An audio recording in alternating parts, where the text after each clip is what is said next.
नमस्कार दोस्तों। आज हम इंटरनेट और सोशल मीडिया की दुनिया से थोड़ा दूर एक बेहद गंभीर और विचारणीय विषय पर बात करने जा रहे हैं। एक ऐसा विषय जो सीधा हमारी सभ्यता, हमारे इतिहास और हमारे आने वाले कल से जुड़ा हुआ है। हम बात कर रहे हैं भविष्यमालिका की। आज से करीब 600 वर्ष पूर्व उड़ीसा के पुरी धाम में रहने वाले महान संत अच्युतानंद दास जी महाराज ने ताड़पत्रों पर कुछ ऐसी बातें लिखी थी जिन्हें आज की दुनिया देखकर दंग है। संत अच्युतानंद दास जी कोई आम इंसान नहीं थे। उन्हें दिव्य दूरदृष्टि प्राप्त थी और उन्होंने भगवान जगन्नाथ के आदेश पर ही कलयुग के अंत का पूरा खाका खींचा था। कई दशकों तक लोगों ने इसे सिर्फ एक पौराणिक कथा या क्षेत्रीय मान्यता मानकर नजरअंदाज किया, लेकिन पिछले 4-5 वर्षों में दुनिया के भीतर जो उथल पुथल मची है, चाहे वो महामारियां हों, अचानक बदलते मौसम हों या फिर देशों के बीच छिड़ने वाले महायुद्ध हों, इन सब ने विद्वानों को मजबूर कर दिया है कि वे भविष्यमालिका की पोथियों को दोबारा खोलें। आज के इस वीडियो में आपके सामने कोई काल्पनिक कहानियां या सनसनीखेज बातें नहीं रखूंगा। हम बहुत ही शांत दिमाग से भविष्यमालिका के 15 सबसे महत्वपूर्ण श्लोकों को लेंगे और उनका सही अर्थ समझेंगे। उसके बाद उनकी तुलना आज की वास्तविक दुनिया से करेंगे। हम देखेंगे कि आज की जो जियोपॉलिटिक्स है, आज की जो इकोनॉमी है और आज का समाज किस तरह इन 600 साल पुराने वचनों की गवाही दे रहा है। अगर आप सच को जानने में रुचि रखते हैं तो इस वीडियो के हर एक हिस्से को बहुत ध्यान से सुनिएगा। चलिए सिलसिलेवार तरीके से शुरू करते हैं। 5, 4, 3, 2, 1, 0। भविष्यमालिका का पहला और सबसे बुनियादी श्लोक समाज की रीढ़ पर बात करता है। संत अच्युतानंद दास जी लिखते हैं कि कलयुग अंत बेले हेब महाप्रलय धर्म छाड़ी लोग हेब पापियो निरपराध।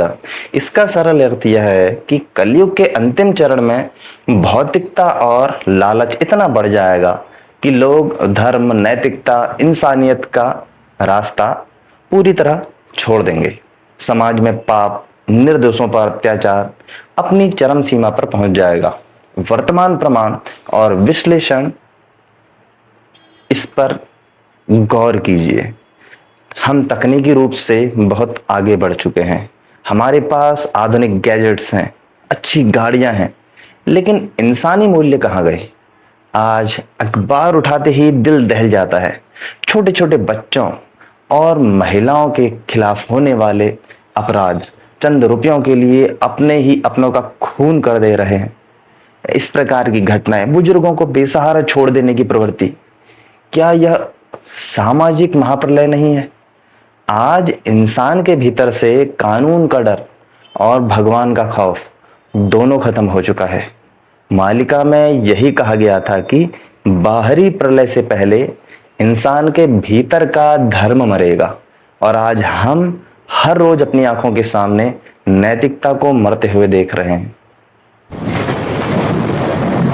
दूसरा श्लोक चिकित्सा और स्वास्थ्य के बारे में एक बड़ी चेतावनी देता है। घर घर हेब रोग महामारी औषध न पाई मरीबे नरी।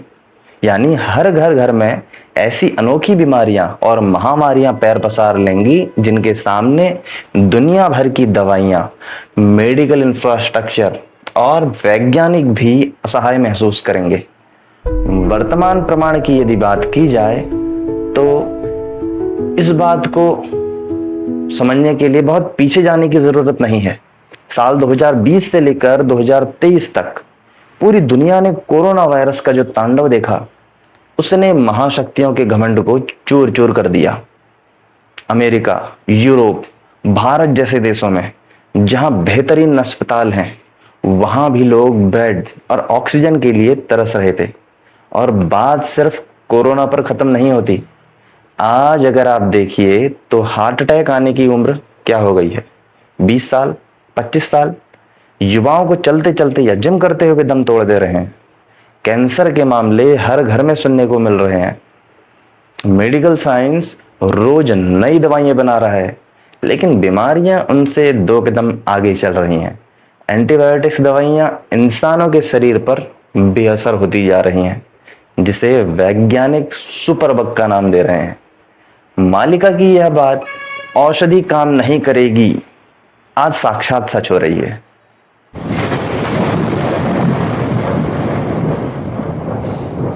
तीसरे वचन में प्रकृति के क्रोध का वर्णन है। नदी जल हेब रक्त समान, भूकंप मारे भांगी मविताना।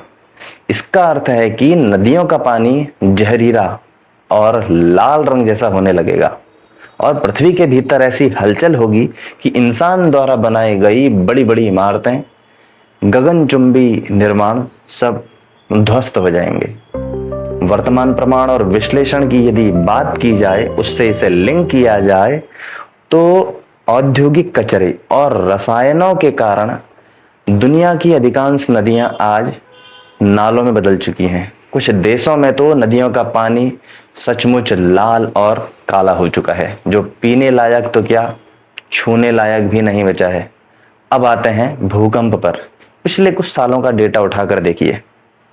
तुर्की, सीरिया, वेनेजुएला, यहाँ आए हुए भूकंप बहुत ही भयानक थे, जिनने मिनटों में हजारों बहुमंजिला इमारतों को मलबे के ढेर में बदल दिया। याद है आपको? इसके बाद जापान, ताइवान और खुद भारत के पहाड़ी क्षेत्रों जैसे नेपाल और उत्तराखंड में लगातार आ रहे भूकंप के झटके क्या संकेत दे रहे हैं? हम पहाड़ों को खोदकर, नदियों को रोककर जो बड़े बड़े कंक्रीट के वीरान खड़े कर रहे हैं, प्रकृति एक झटके में उन्हें मिट्टी में मिला रही है।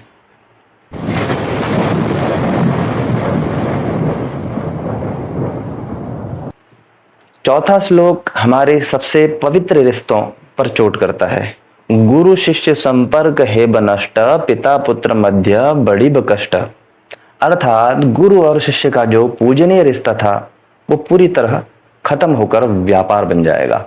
साथ ही माता पिता और बच्चों के बीच का संवाद और प्रेम खत्म हो जाएगा और कष्ट बढ़ेगा। अब इसे यदि वर्तमान परिस्थिति से जोड़कर देखा जाए, तो आज के दौर में शिक्षा प्रणाली को देखिए। प्राचीन काल में गुरु शिष्य परंपरा का मतलब ज्ञान और संस्कार देना होता था। आज शिक्षा दुनिया का सबसे बड़ा मुनाफा कमाने वाला बिजनेस बन चुका है। कोचिंग इंस्टीट्यूट्स कोचिंग माफिया कहलाने लगे हैं। कॉलेजों की फीस लाखों करोड़ों में है, जहां छात्र सिर्फ एक कस्टमर बनकर रह जाता है। दूसरी तरफ परिवारों की स्थिति को देखिए। आज न्यूक्लियर फैमिली का प्रचलन है। बच्चों के पास अपने बूढ़े माता पिता के लिए समय नहीं बचा है। संपत्ति के विवादों को लेकर बेटे अपने ही पिता पर केस कर रहे हैं, यहां तक कि हत्याएं तक कर रहे हैं। डिप्रेशन और अकेलेपन के कारण हर घर में मानसिक कष्ट बढ़ रहा है। मालिका ने 600 साल पहले देख लिया था कि इंसान बाहर से तो जुड़ेगा, लेकिन अपनों से बहुत दूर हो जाएगा।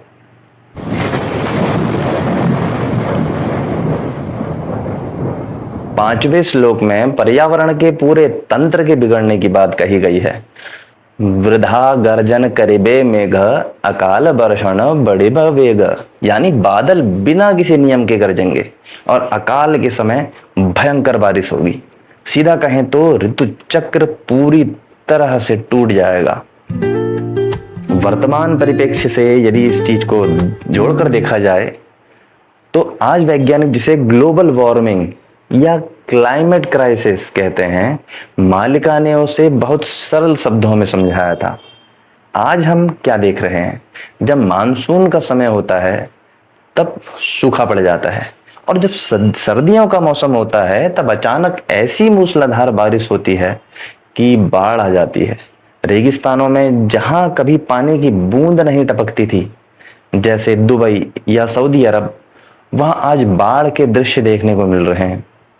पहाड़ों पर बिना मौसम के बादल फट रहे हैं। किसान परेशान है क्योंकि वे समझ नहीं पा रहा है कि फसल कब बोई जाए और कब काटी जाए। यह बेमौसम की मार, अकाल वर्षण आज पूरी दुनिया की खाद्य सुरक्षा के लिए सबसे बड़ा खतरा बन चुकी है।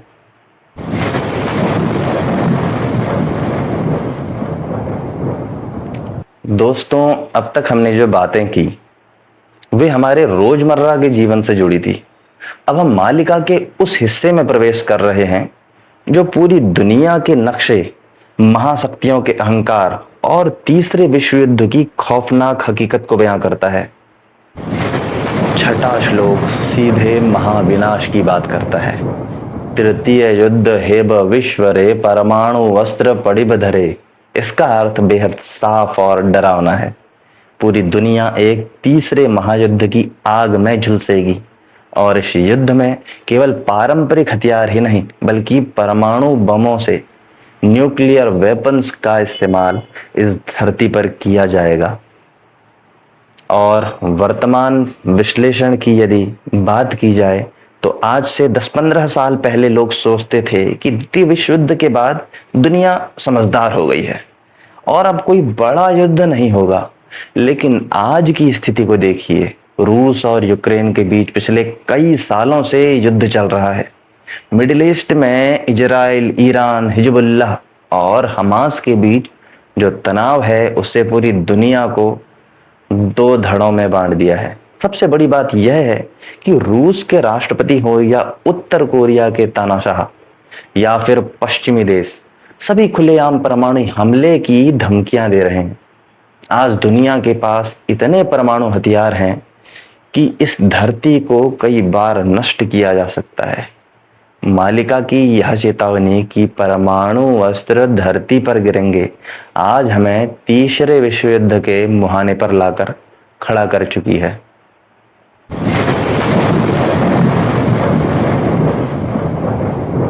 सातवां वचन हमारे प्यारे देश भारत की सुरक्षा से जुड़ा है। पड़ोसी देश करीबे कपट, भारत पाक हरे बड़े संकट। इसका अर्थ है कि भारत के जो पड़ोसी मुल्क हैं वे ऊपर से तो दोस्ती का दिखावा करेंगे लेकिन पीठ पीछे गहरी साजिशें और कपट रचेंगे, जिससे भारत की सीमाओं पर और देश के भीतर आंतरिक संकट बहुत ज़्यादा बढ़ जाएगा। वर्तमान परिस्थितियों को यदि देखा जाए तो भारत का इतिहास गवाह है कि हमने कभी किसी देश पर पहले हमला नहीं किया, लेकिन हमारे पड़ोसियों ने हमेशा हमारे साथ कपट किया। चीन को देखिए, एक तरफ व्यापारिक रिश्ते, दूसरी तरफ लद्दाख से लेकर अरुणाचल की सीमाओं पर घुसपैठ की कोशिशें। पाकिस्तान को देखिए, आर्थिक रूप से कंगाल होने के बावजूद भारत में आतंकवाद फैलाने और जम्मू कश्मीर में अशांति पैदा करने की साजिशों से बाज नहीं आता। यही नहीं, हमारे अन्य छोटे पड़ोसी देशों में भी भारत विरोधी ताकतों को हवा दी जा रही है। मालिका का यह वचन हमें सचेत करता है कि भारत को अपनी सुरक्षा के लिए किसी भी पड़ोसी पर आंख मूंद कर भरोसा नहीं करना चाहिए।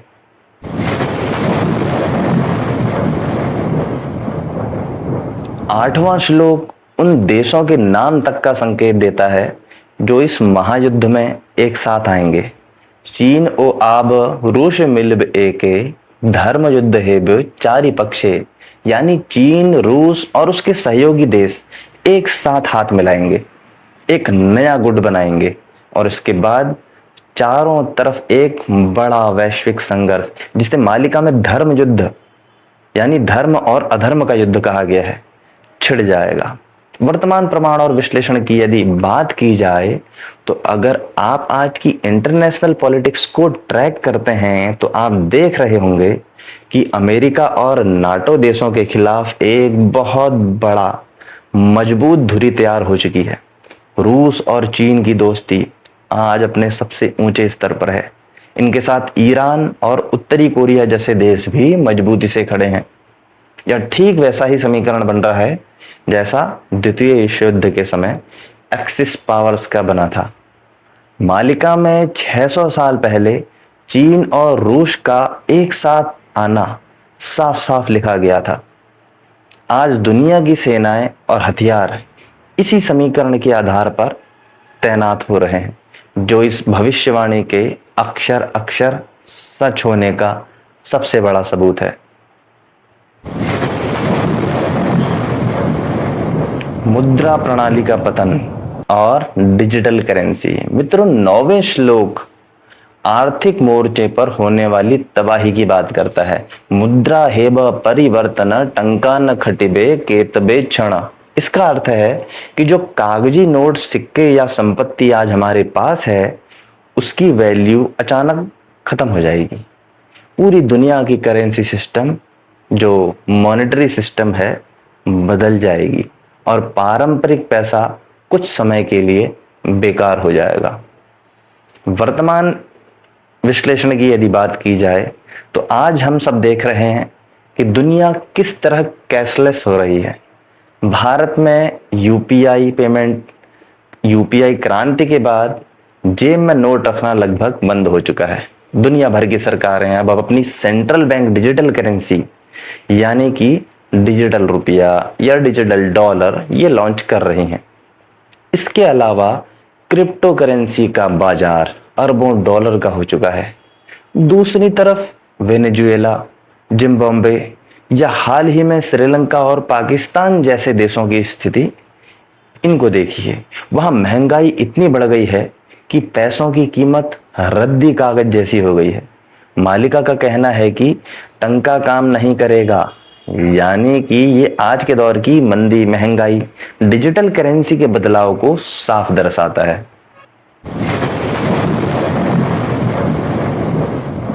दसवां श्लोक समाज के उस आध्यात्मिक खोखलेपन को दिखाता है जिसने लोगों की आस्था को चोट पहुंचाई। साधु वेश धरी ठकीबे लोक चारी ओरी बड़े ब दुख शोक।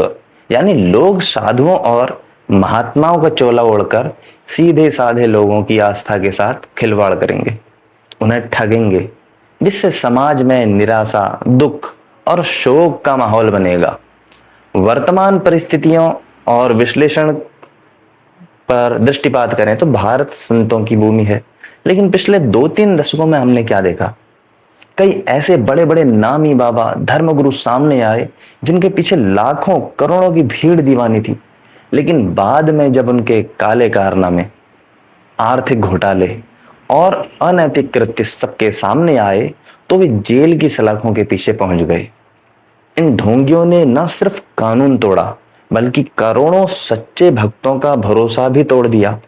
आज भी सोशल मीडिया पर रील्स और वीडियो के जरिए खुद को भगवान बताने वाले पाखंडियों की बाढ़ आई हुई है। मालिका की यह चेतावनी हमें बताती है कि कलयुग के अंत में सच्चा गुरु मिलना कितना कठिन होगा और भेष बदलकर ठगने वाले कितने सक्रिय होंगे।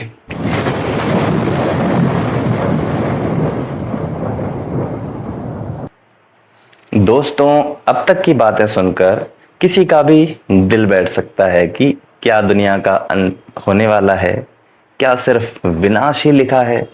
लेकिन भविष्य मालिका की सबसे बड़ी खूबसूरती यही है कि यह सिर्फ विनाश की बात नहीं करती, बल्कि यह उस विनाश के बाद होने वाले एक बेहद खूबसूरत और स्वर्णिम युग के निर्माण का रास्ता दिखाती है। चलिए अब उन श्लोकों को समझते हैं जो हमें उम्मीद देते हैं। 11वें श्लोक में उस केंद्र बिंदु की बात है जहां से यह बदलाव शुरू होगा। जगन्नाथ मंदिर रे हेव चिन्ह प्रकाश कलयुग अंत हेव सत्य युग आशिब काश। अर्थात उड़ीसा के पुरी में स्थित महाप्रभु जगन्नाथ के भव्य मंदिर में कुछ ऐसे असामान्य और अलौकिक संकेत दिखाई देंगे जो इस बात की घोषणा करेंगे कि अब कलयुग का समय पूरा हो चुका है और सतयुग का प्रकाश फैलने वाला है। वर्तमान प्रमाण और यदि विश्लेषण की बात की जाए तो पुरी के लोग और मालिका के जानकार बताते हैं कि पिछले कुछ वर्षों में मंदिर में ऐसी कई घटनाएं हुई हैं जो सामान्य नहीं है, जैसे मंदिर के शीर्ष पर लगे हुए ध्वज का गिरना, उस पर आग लग जाना, कल्प वृक्ष का टूटना, मंदिर के पत्थरों का खिसकना। इसके अलावा उड़ीसा के तटों पर बार बार आने वाले चक्रवातों का पूरी मंदिर के पास आकर शांत हो जाना या रास्ता बदल लेना। इन सभी प्राकृतिक और अप्राकृतिक संकेतों को मालिका के वचनों से जोड़कर देखा जाता है कि महाप्रभु अब इस सृष्टि का पुनर्निर्माण करने के लिए संकेत दे रहे हैं।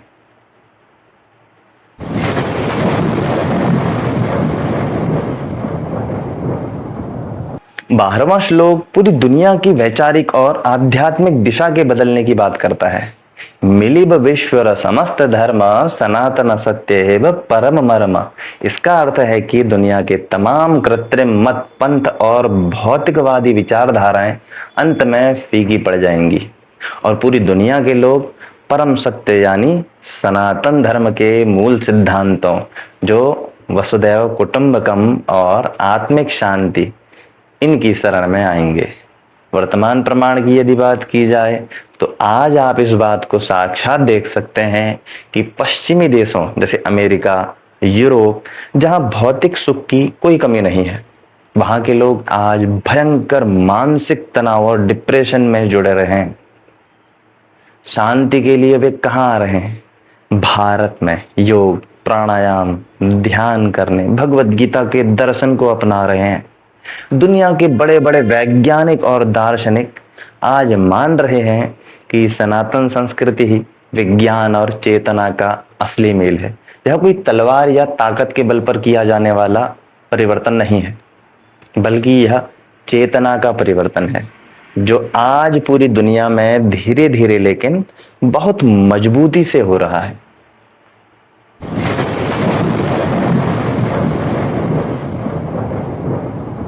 तेरहवां श्लोक हमें यह समझाता है कि इस कठिन समय में कौन सुरक्षित रहेगा।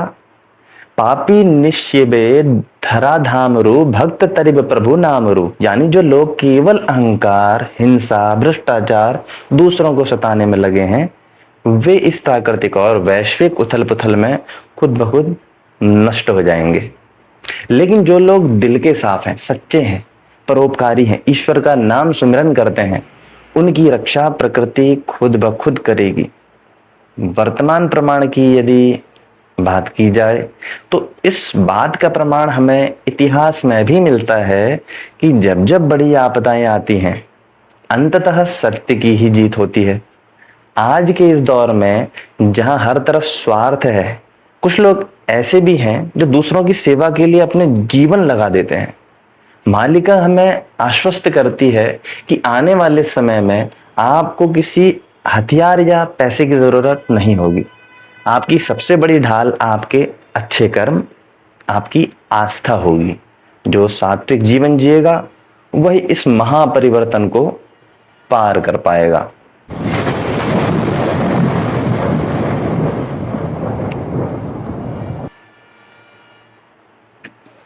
चौदहवां श्लोक उस परम सत्ता के अवतरण की बात करता है जिसका इंतजार सदियों से हो रहा है। कल की अवतार हे व प्रकट, दुष्ट दमन करिबे खट, यानी जब अधर्म अपनी सारी सीमाएं पार कर जाएगा और इंसान पूरी तरह बेबस हो जाएगा, तब धर्म की पुनर्स्थापना और दुष्ट प्रवृत्तियों के समूल नाश के लिए भगवान का आखिरी अवतार होगा, यानी कल की अवतार। वर्तमान प्रमाण की यदि बात की जाए तो भगवान का प्रमाण आज दुनिया भर के इंसानों के भीतर एक अजीब सी बेचैनी है। लोग थक चुके हैं भ्रष्ट नेताओं से, युद्धों से, शैक्षिक स्तर से, अदालतों से, पुलिस व्यवस्था से, मतलबी व्यवस्था से। हर कोई चाहता है कि कोई ऐसी दिव्य शक्ति आए जो पूरी इस व्यवस्था को ठीक कर दे, सबको न्याय मिले। यह जो सामूहिक मानवीय चेतना है, इसकी जो पुकार है, सामूहिक पुकार, यही कल के अवतार के आने की पृष्ठभूमि तैयार कर रही है। जब समाज का विवेक मर जाता है तब ईश्वरीय सत्ता को हस्तक्षेप करना ही पड़ता है और मालिका के अनुसार वह समय बेहद करीब है। वर्ष 2032 और नए युग की शुरुआत। और अब बात करते हैं मालिका के सबसे आखिरी और निर्णायक श्लोक की, जिसमें इस पूरे घटनाक्रम की समय सीमा, टाइमलाइन दी गई है। वर्ष 32 रे सत्य युग आरंभ नतुन पृथ्वी हेब मनोहर संभ्रम। संत अच्युतानंद दास जी लिखते हैं कि यह जो महामारियां, आर्थिक मंदी, प्राकृतिक आपदाएं और जो तीसरे विश्व युद्ध का जो संक्रमण काल है, यह सब साल 2032 तक थम जाएगा। 2032 से इस धरती पर एक नई बेहद सुंदर, शांत, समृद्ध पृथ्वी का उदय होगा, जिसे सत्य युग या स्वर्ण युग कहा जाएगा। वर्तमान में यदि इसका विश्लेषण किया जाए तो दोस्तों ध्यान से सोचिए, हम सब एक समय इतिहास के सबसे महत्वपूर्ण दौर से गुजर रहे हैं। इसे संधि काल या ट्रांजिशन पीरियड कहा जाता है, जहां एक पुराना युग समाप्त हो रहा है और एक नया युग जन्म ले रहा है। जब बच्चा पैदा होता है तो माँ को बहुत प्रसव पीड़ा होती है। उसी तरह जब एक नए युग का आरंभ होता है तो धरती को इस उथल पुथल पीड़ा से गुजरना पड़ता है। 2032 की समय सीमा अब बहुत दूर नहीं है। अगले ही कुछ सालों में हमारे धैर्य, हमारे कर्मों, हमारी आस्था की परीक्षा के होने वाले हैं। तो दोस्तों, आज हमने भविष्य मालिका के इन 15 श्लोकों को देखा और उनकी तुलना हमारे आज के वर्तमान से की। इस पूरे विश्लेषण का उद्देश्य किसी के मन में डर पैदा करना या कोई सनसनी फैलाना बिल्कुल नहीं था। 600 साल पहले ताड़पत्रों पर इन बातों को लिखने का असली सिर्फ एक ही मकसद था, मानवता को समय रहते ही जगाना। यह ग्रंथ हमें चेतावनी देता है कि अगर हम अपनी लालची प्रवृत्तियों को नहीं छोड़ेंगे, अगर हम अपनी प्रकृति का सम्मान नहीं करेंगे तो विनाश निश्चित है। लेकिन साथ ही यह हमें भरोसा दिलाता है, अगर हम अपने कर्मों को सुधार लें, सात्विक जीवन अपनाएं और ईश्वर पर भरोसा रखें तो हमें डरने की कोई जरूरत नहीं है। इतिहास गवाह है, जिसने समय के इशारे को समझ लिया वह बच गया, और जो अहंकार में सोया रहा वह वक्त के थपेड़ों में खो गया। आपको क्या लगता है, क्या यह 15 भविष्यवाणियां और आज की घटनाएं सिर्फ एक इत्तेफाक हैं, या वाकई में हम किसी महापरिवर्तन की ओर बढ़ रहे हैं? अपनी राय नीचे कमेंट बॉक्स में जरूर लिखिएगा। अगर आपको यह सीधा, शांत और तार्किक विश्लेषण सही लगा हो तो इस वीडियो को अपने परिवार और अपने दोस्तों के साथ जरूर शेयर करें, ताकि वे भी जागरूक हो सकें। वीडियो को लाइक कीजिएगा और चैनल को सब्सक्राइब करना मत भूलिएगा। अपना ख्याल रखिए, अच्छे कर्म करते रहिए। मिलते हैं अगली वीडियो में, तब तक के लिए नमस्कार, जय जगन्नाथ।